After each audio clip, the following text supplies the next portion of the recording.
नमस्कार। मैं वीके शास्त्री अपने चैनल के माध्यम से आप सभी दर्शकों का बहुत बहुत स्वागत करता हूं।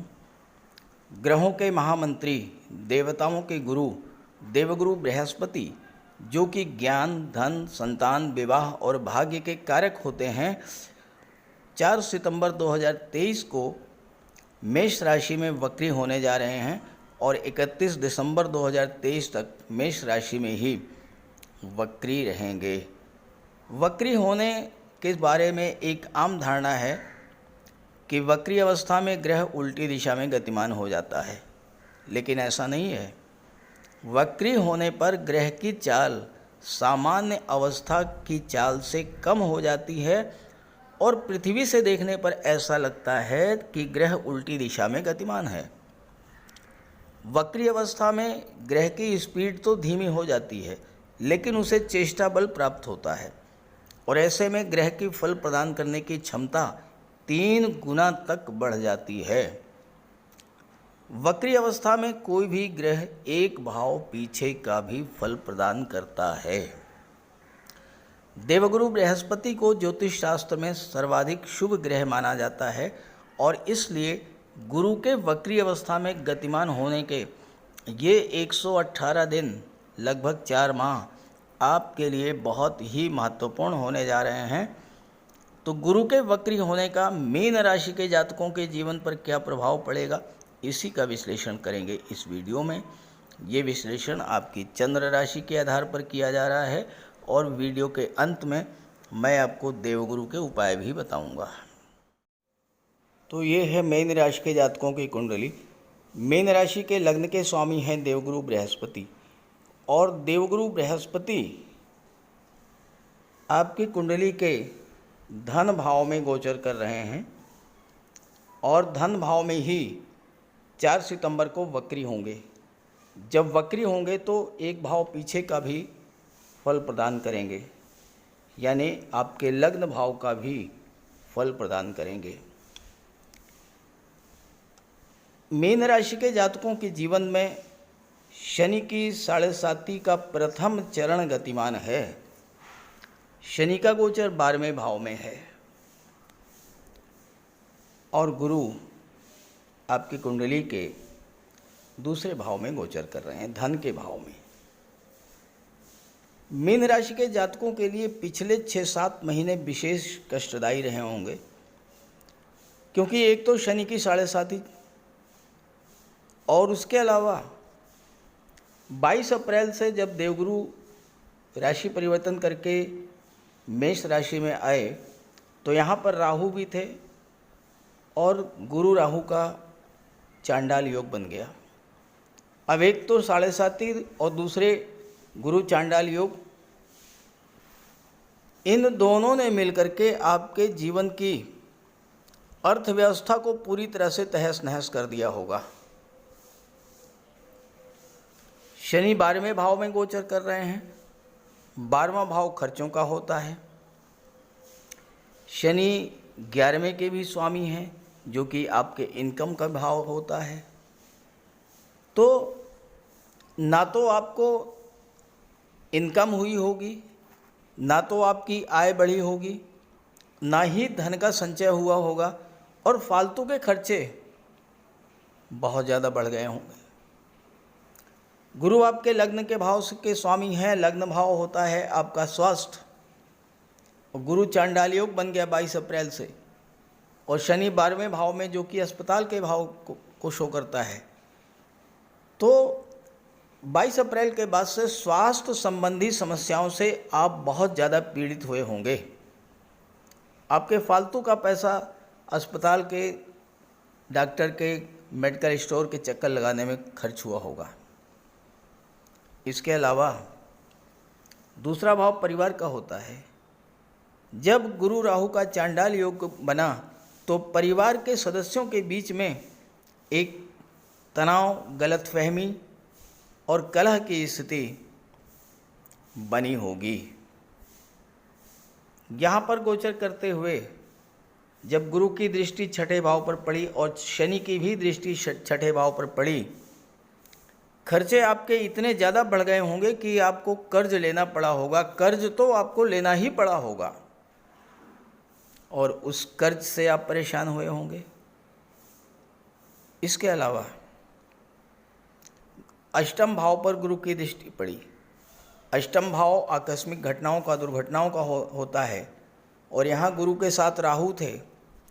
हो सकता है कि किसी आकस्मिक घटना, दुर्घटना से भी आपको पीड़ित होना पड़ा हो। ससुराल पक्ष से भी आपके संबंध खराब हुए होंगे और पैतृक संपत्ति को लेकर किसी तरह का कोई न कोई विवाद जरूर खड़ा हुआ होगा। और दशम पर भी दृष्टि पड़ी राहु की और गुरु की, तो राहु तो बनते बनते काम बिगाड़ देते हैं। कार्य क्षेत्र में बाधाएं आई होंगी। आपका कार्य लगभग समाप्ति पर था, पूरी तरह से कार्य बन गया था, अंत में जाके बिगड़ गया होगा। ये गुरु चांडाल योग का प्रभाव होता है। लेकिन अब 4 सितंबर से देवगुरु का गोचर धन के भाव में हो रहा है और देवगुरु आपकी इन सभी समस्याओं का समाधान लेकर के वक्री होने जा रहे हैं। कुंडली का जो दूसरा भाव है, छठा भाव है और 10वां भाव, इनको धन त्रिकोण कहा जाता है, अर्थ त्रिकोण कहा जाता है। देखिए, दूसरे भाव से छठा भाव पंचम पर है, छठे भाव से 10वां भाव पंचम पर है और 10वें भाव से दूसरा भाव पंचम स्थान पर है। तो तीनों ही भाव एक दूसरे से त्रिकोण पर हैं और जब त्रिकोण पर हैं तो तीनों ही भाव एक्टिवेट होंगे। जब धन त्रिकोण में गुरु का गोचर होता है तो गुरु आपको धन की प्राप्ति कराते हैं। तो वक्री होने पर जो सबसे पहला प्रभाव होगा वो यही होगा कि आपकी धन संबंधी जो समस्याएं थीं वो समाप्त होना शुरू हो जाएंगी। कर्ज कोई लिया था आपने तो वो आप धीरे धीरे कर्ज को उतारने की स्थिति में आ जाएंगे।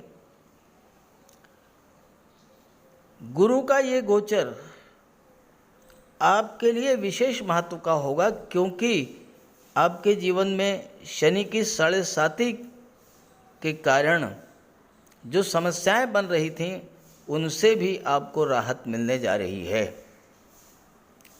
शनि 12वें भाव में गोचर कर रहे हैं और 12वें भाव के जो नेगेटिव इफेक्ट्स हैं उनका निराकरण देवगुरु करने जा रहे हैं। गुरु आपके कुंडली में दशम के स्वामी हैं, दशम से त्रिकोण पर हैं, लग्न भाव को भी प्रभावित करेंगे वक्री अवस्था में और धन के भाव में गोचर है। तो सीधा सा अर्थ ये निकलता है कि आपके कार्य क्षेत्र से आपको धन का लाभ होगा, धन का संचय होगा, परिवार के विस्तार होगा, आपकी आजीविका के साधनों में वृद्धि होगी और आपके सपोर्ट में, आपके बल में वृद्धि होगी क्योंकि लग्न भाव आप स्वयं हैं। दूसरा भाव जो होता है ये आपके सस्टेनेंस का होता है, ये आपके सपोर्ट का होता है, ये आपके बल का होता है। तो देवगुरु आपको बल प्रदान करेंगे, धन प्रदान करेंगे, उत्तम स्वास्थ्य प्रदान करेंगे। गुरु की दृष्टि अष्टम भाव पर जब पड़ेगी, गुरु वक्री हो चुके होंगे और गुरु को 3 गुना अधिक बल प्राप्त होगा।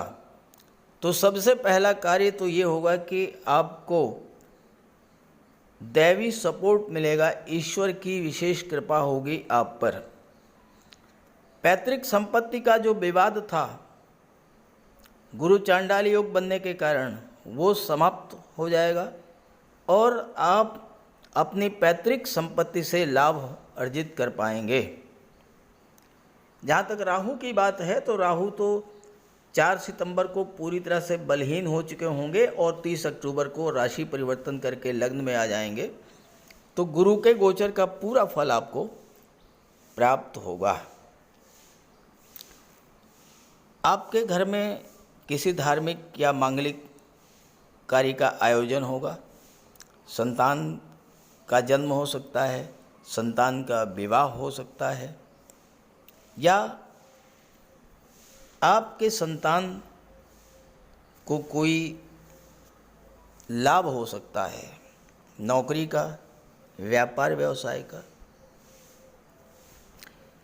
जब देवगुरु वक्री होंगे, देवगुरु की दृष्टियां जिन जिन भाव पर पड़ेंगी उन भावों के शुभ फल आपको प्राप्त होंगे। अब गुरु की दृष्टि 6ठे भाव पर पड़ेगी, गुरु की दृष्टि 8वें भाव पर पड़ेगी और गुरु की दृष्टि 10वें भाव पर पड़ेगी। तो तीनों ही भाव से आपको लाभ होगा। 6ठे भाव पर दृष्टि पड़ने से 6ठा भाव नौकरी का होता है, तो नौकरी से रिलेटेड आपको फल प्राप्त होंगे। प्रतियोगी परीक्षाओं में सफलता मिलेगी, क्योंकि 6ठा भाव नौकरी का, कंपटीशन का, सर्विस सेक्टर का होता है। तो गुरु का वक्री होना छात्रों के लिए विशेष उपलब्धि प्रदान करने वाला होगा। ये समय नौकरी की दृष्टि से, रोजगार की दृष्टि से बहुत ही अच्छा होगा। इस गोचर काल में जो स्वास्थ्य के कारण, खराब स्वास्थ्य के कारण आपके बिला वजह के खर्चे बढ़े हुए थे, उन खर्चों से आपको राहत मिलेगी। और आप इस समय, चूँकि आप पर शनि की 7.5 भी चल रही है और शनि 12वें भाव में बैठे हैं। 12वां भाव जो होता है धर्म अध्यात्म का होता है, मोक्ष का होता है, गुरु धर्म अध्यात्म के कारक होते हैं। तो ऐसी स्थिति में इस समय आप जितना अधिक धर्म अध्यात्म से जुड़ेंगे, जितना अधिक पूजा पाठ करेंगे, जितना अधिक दान पुण्य करेंगे, चैरिटी करेंगे, गरीबों की मदद करेंगे, उतना ही अधिक 7.5 में आपको राहत मिलेगी। हाँ, एक बात का ध्यान रखना है कि गुरु का गोचर मंगल की राशि में है और मंगल क्रोध और उग्रता के कारक होते हैं। दूसरा भाव वाणी का होता है और गुरु की दृष्टि 6ठे भाव पर पड़ रही है। 6ठा भाव शत्रुता का होता है। तो किसी से कटु वाणी बोलने से बचें, बिला वजह की शत्रुता से बचें। हालांकि आप शत्रु को पराजित कर देंगे, लेकिन नुकसान तो आपका भी होगा। वाणी के कारण परिवार में कलह तनाव भी बन सकता है, मानसिक अशांति भी बढ़ सकती है। तो वाणी पर आपको विशेष ध्यान देना होगा। गुरु की दृष्टि कुंडली के 10वें भाव पर पड़ेगी और 10वें के स्वामी भी हैं देवगुरु। तो इस समय आपको कार्य क्षेत्र से धन का लाभ होगा, कार्य क्षेत्र का विस्तार करेंगे। कोई नया कार्य व्यवसाय भी आप शुरू कर सकते हैं। गुरु की दृष्टि 8वें भाव पर पड़ रही है।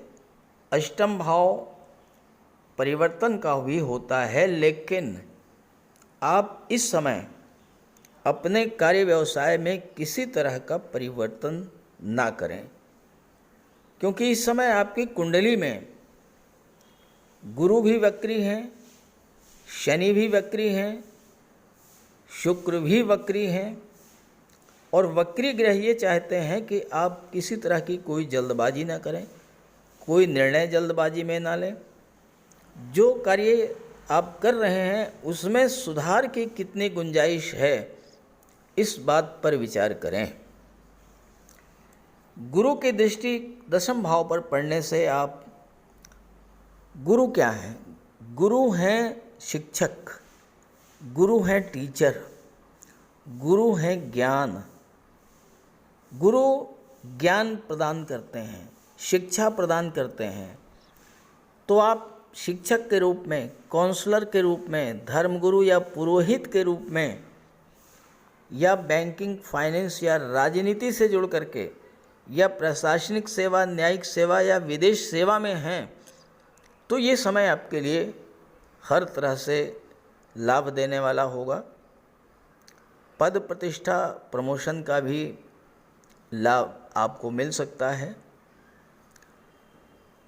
चूँकि अष्टम भाव डीप रिसर्च का भी होता है और ये रिसर्च आपको कहीं लैब में जा कर के नहीं करनी है, आपको अपने कार्य व्यवसाय पर रिसर्च करनी है। कैसे आप अपने कार्य को और बेहतर बनाएं, कैसे व्यापार को आगे ले जाएं, इस चीज़ पर आपको वर्क करना है।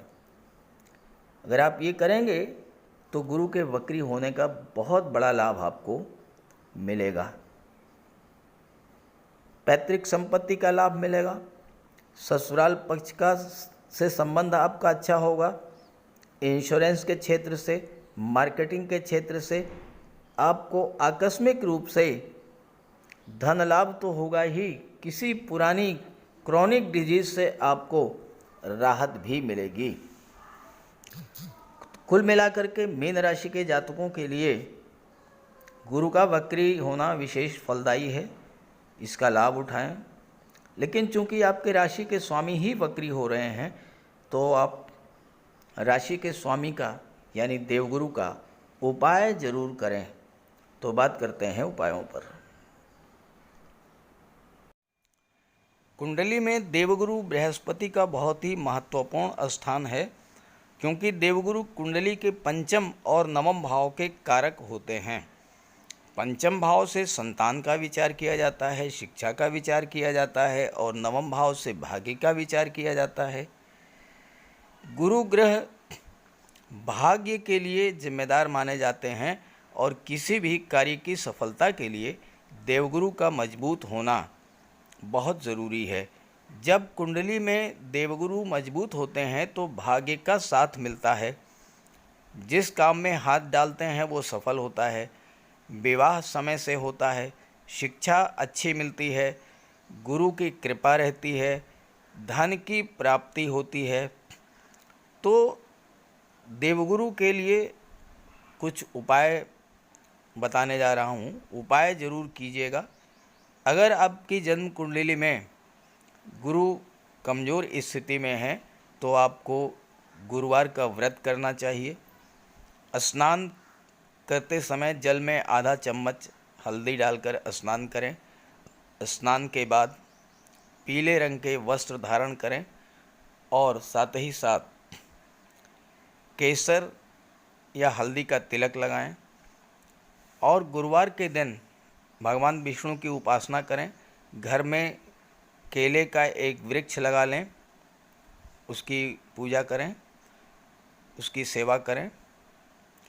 भोजन में चने के बेसन, चीनी और घी से बने लड्डू का सेवन करें और अपनी क्षमता के अनुसार पीले वस्त्र, हल्दी, शहद, धार्मिक पुस्तकें, इन सब का दान कर सकते हैं।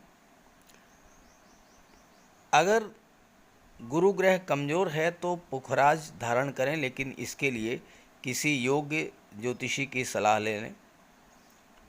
माता पिता, गुरु और बुज़ुर्गों का सम्मान करें, उनकी देखभाल करें और उनका आशीर्वाद प्राप्त करें। साफ सफाई रखें, गुरु की सेवा करें और दही और चावल गरीबों को खिलाएं। किसी गरीब को, किसी दिव्यांग व्यक्ति को भोजन कराएं। किसी वृद्धाश्रम में जाकर के वृद्धों के साथ कुछ समय बिताएं, उनकी समस्याओं को जानें, समझें। कोई ज़रूरी नहीं है कि आप धन से ही सहायता करें, तन और मन से भी आप मदद कर सकते हैं दूसरों की, और ऐसा करने से देवगुरु अत्यंत प्रसन्न होते हैं। और जब देवगुरु बलवान होंगे तो आपको पूरा लाभ मिलेंगे। तो ये उपाय करके देखिएगा, लाभ होगा कमेंट करके बताइएगा, ताकि आपके साथियों को भी इसका लाभ मिल सके। नमस्कार।